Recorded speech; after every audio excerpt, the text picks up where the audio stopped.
Hi, Rob Leonard here in the Hazel's Wine Department, and here we go with Zuper sales for the week of January 9th.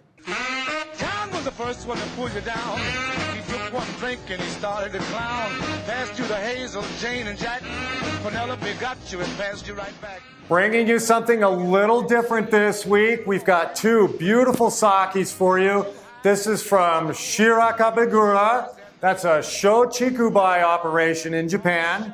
We've got two styles. I'm going to start by talking a little bit about the way these sakis are made, and we'll get into the similarities and the differences between these two.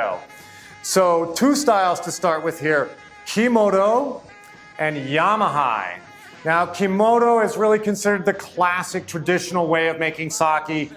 Short take on this, you get the rice together with the koji and the water and you smash it up into a paste and you ferment it.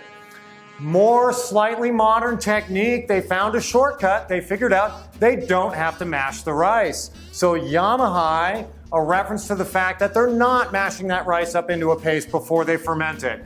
That should, in theory, produce some differences. It doesn't always, but in this case, there will be some differences, and we're going to talk about those.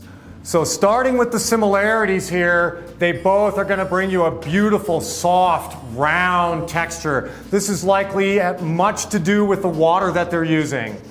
So sweetness, very similar. They're about +2 on the scale, just slightly sweet. Very similar in terms of acidity. So structurally, these two, very close together. You're not going to find much distinction there. They're both going to bring some classic, slightly bready, slightly yeasty, bits of banana, plantain, melon tones are going to show up in these wines.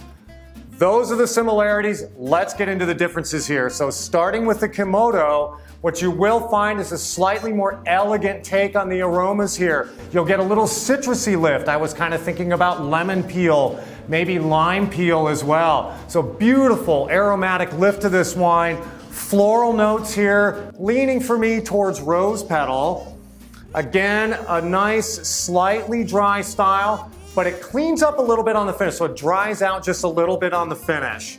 Very lovely, easy drinking, very elegant style. Moving over now to the Yamaha, this is now the unmashed rice. The intention here is to bring a bit of an earthier sort of note to the sake, and they did that. They got it. There is a hint of an earthy note.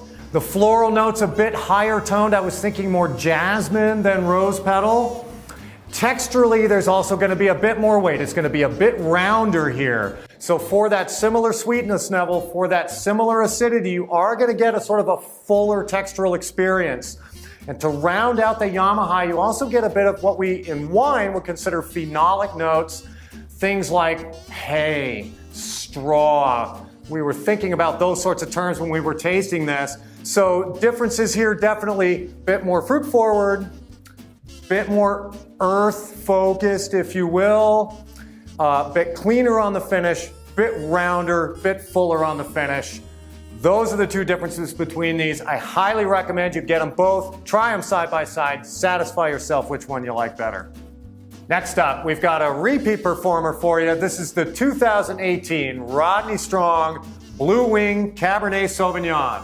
This Cabernet is coming out of Sonoma County, so right away you're gonna know a little bit lighter than average than what you see typically from Napa. Definitely drifting a bit more towards the redder fruited side. So still some black cherry, blackberry, cassis type fruit going on, but that's gonna be balanced, especially on the palate and the finish with a bit of a redder tone to it.